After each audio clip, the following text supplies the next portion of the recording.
She looks at you with eyes that hold both storms and calm seas. She says the words you've been waiting to hear. She promises loyalty, says she could never betray someone she loves. For a moment, you want to believe her. Every hope, every loneliness, every desire pushes you to trust. But deep down, a small voice warns you. You ignore it. Desire clouds your mind. Attraction blurs your judgment. Love, sometimes, is the cruelest trick of all. Understand this. A person who must assure you of their fidelity is already betraying it in spirit. Loyalty is not a promise you utter. It is a life you embody. It is a quiet force, a gravitational pull that guides choices long before words are formed. And when you try to build trust on assurances alone, you are constructing a house on clouds. It might seem solid for a time, but the winds of reality will scatter it, and you will be left standing in the ruins of your own optimism. I knew a woman once, a vision of beauty that seemed carved from some ancient longing. At 23, I believed that desire could rewrite destiny. She spoke of love like a hymn, of fidelity like scripture. She hated the players, she craved honesty. She wanted nothing but a singular, devoted heart. And I gave her mine. I believed in the story she spun. I saw in her the ideal I had always searched for. 6 months later, I discovered the other faces, the hidden loves, the secret duplicities. And yet, every clue had been there from the beginning, veiled only by the sweet intoxication of hope. The tragedy is that hope itself can be a cloak, hiding the truth beneath a comforting lie. Loyalty is not cultivated, it is inherent, like the wings of a bird or the roots of a tree. You cannot plant it in barren soil. You cannot awaken it with affection, with attention, with gifts, or whispered assurances. It is a law of nature, a constant, immutable as the tides, and a heart incapable of it will never learn. To attempt otherwise is to wrestle with shadows, to strain against the inevitable, to water stones and hope for blooms. Consider the signs, not the words. Observe the patterns, not the promises.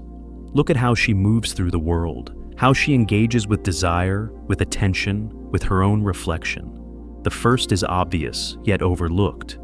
The performance of the self. When a woman dresses not to express, but to summon, when her body becomes a billboard, when every curve and line is a message for others, this is not vanity.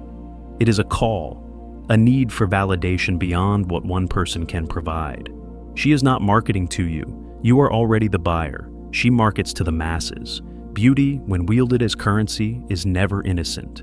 And attention, like a drug, becomes insatiable. Social media is an extension of this theater. Pictures crafted for desire, messages that invite flirtation, the curated life that casts a spell not on love, but on audience. To be with her is not to share intimacy, but to witness spectacle. And in that spectacle, the faithful partner is merely one of many spectators, easily replaced when the next source of dopamine presents itself. The mathematics of attention is unforgiving, and desire is a ledger that always balances, often against you. The past is never past. Those who danced freely in the night, who sought thrill and novelty, do not retire quietly into the predictable rhythms of domesticity. The past lingers in neural pathways, etched into the very structure of desire. Suppressed appetites do not vanish, they lie in wait. Life's monotony, the ebb of routine, becomes a catalyst for the old hunger to resurface. One quiet evening, one stretch of solitude, and the old habits awaken, not as memories, but as impulses demanding expression. The party girl does not transform. She learns only to mask her fervor until the mask cracks. Observe her relationships, not just with you, but with the men who orbit her life. Female bonds should be bonds of trust and solidarity, yet a woman with a roster of male companions often signals preparation, a maintenance of options. These are not friendships, they are contingency plans, escape routes, sources of validation, and potential lovers. Loyalty cannot coexist with endless open doors. Every message, every invitation, every flirtatious exchange is a thread in a web she weaves for herself. Independent of you, independent of love. Stories of past trauma and broken hearts are seldom confessions of vulnerability. They are maps of recurring patterns.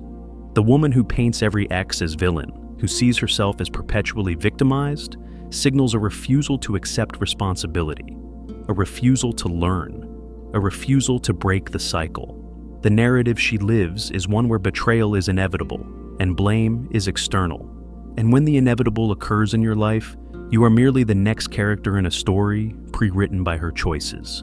Emotional extremism is a language she speaks fluently. Calm is suffocating. Peace is lifeless. Stability is a cage she instinctively seeks to break. In her universe, drama is oxygen, chaos is nourishment. When the world is quiet, she conjures storms. When security appears, she invents crises. And when the ordinary fails to provoke, she turns to the ultimate act of thrill, infidelity, not out of need, not out of deficiency in you, but to awaken the pulsing core of sensation that cannot be sated by love alone. Emotional addiction cannot be remedied by devotion. It is a hunger that only repeats itself. Boundaries are the small test of this truth. Watch how she reacts to the minor rules you set. Respect for your space, your privacy, your expectations. In these small arenas, the seeds of betrayal are visible. If she violates them, deflects, manipulates, or refuses accountability, she is training for the larger transgressions. Respect is a muscle. Disloyalty is the refusal to exercise it. And attachment, when too quick, too intense, too consuming, reveals not love, but desperation for connection. A fear of solitude that will outlast your presence. A loyal woman emerges slowly, deliberately. She measures, she chooses, she integrates. She allows the dance of courtship to unfold in measured steps. She is not a lily pad leaping from pond to pond, nor does she compare, tally, or negotiate affection as if it were merchandise. The comparison queen, the instant lover, she constantly seeks alternatives, evaluates competition, and cultivates escape routes. To her, love is not a sanctuary but a game board with pawns and positions, each move calculated, each heart replaceable. Compartmentalization is another mark. If she maintains hidden spaces, secret communications, separate lives within the same relationship, these are not eccentricities. They are preparations for duplicity. Transparency is a hallmark of loyalty, not a requirement imposed externally. A woman of fidelity integrates her existence with yours. There are no hidden phones, locked accounts, shadowed networks. As secrets in a relationship are not whispers of privacy, they are warnings. And the past, the undeniable, inescapable past, is the final arbiter. People do not change the essence of who they are. They refine the presentation. Betrayal at 20 signals, capacity for betrayal at 30. Differently expressed, more cunningly executed. When she recounts previous infidelities or indiscretions, listen not for contrition, but for evidence of adaptation, of concealment, of skillful performance. A disloyal foundation cannot support a house of fidelity. The brutal truth is unavoidable. Love cannot renovate character. Desire cannot overwrite instinct. Investment of heart does not cultivate virtue where none exists. Attempting to force fidelity is to wrestle with quicksand. Each gesture sinks you deeper into frustration and heartbreak. The path is not to fix, to hope, to endure. The path is discernment. The path is self-respect. The path is the recognition that solitude, though cold, is infinitely preferable to participation in inevitable betrayal. And yet, many will ignore these truths.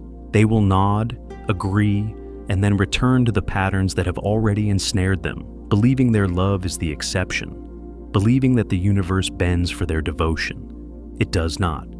Betrayal is not prevented by devotion. It is enacted by inclination. You are not a victim of chance, but a participant in choice. The woman who betrays is not your undoing. Your choice to remain blind is. Seek not to reform. Seek not to rescue. Seek the already loyal, the quietly faithful.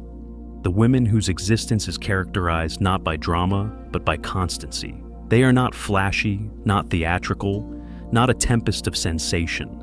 They are steady, deliberate, and rare. And until one reconciles with the quiet beauty of constancy, one will continue to be drawn to chaos, to the allure of intensity that masquerades as passion, but is merely addiction to instability.